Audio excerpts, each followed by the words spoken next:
ये तो हम सब जानते हैं कि all things are made up of matter, जैसे ये गाड़ी, ये बुक और even my hands.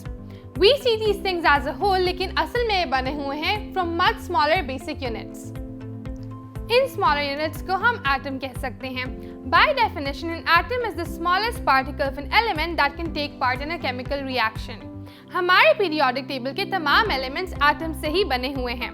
अगर हम एक रेगुलर एटम का स्ट्रक्चर देखें तो हम देखते हैं कि उसमें एक न्यूक्लियस है जिसके अंदर प्रोटॉन्स और न्यूट्रॉन्स हैं और फिर उसी एटम के एक्सटर्नल शेल में इलेक्ट्रॉन्स हैं जो कि नेगेटिवली चार्ज्ड हैं. Together all of these particles make up the structure of an atom. Atoms को अक्सर कंफ्यूज किया जाता है एक और टर्म के साथ which is molecules. So what are molecules? Basically एक या उससे ज्यादा एटम्स को मिलाने से एक मॉलिक्यूल बनता है.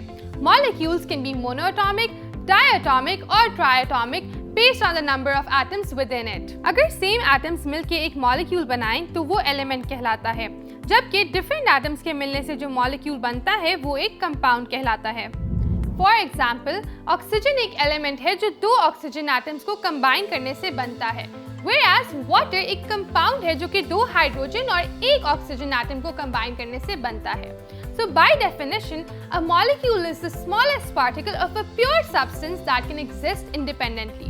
तो क्या ऐसे भी कोई particles हैं जो independently exist नहीं कर सकते? Yes, and you just learned about them. So those are atoms. Atoms independently exist नहीं करते बल्कि उनको exist करने के लिए अपने electrons को transfer या share करना पड़ता है.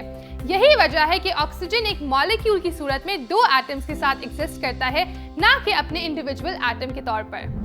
तो आई होप कि अब आप एटम्स और मॉलिक्यूल्स में डिफरेंशिएट कर पाएंगे. और अगर अभी भी कोई कंफ्यूजन बाकी है तो पीजीसी के ऑनलाइन पोर्टल पर लेक्चर को विजिट करना मत भूलें.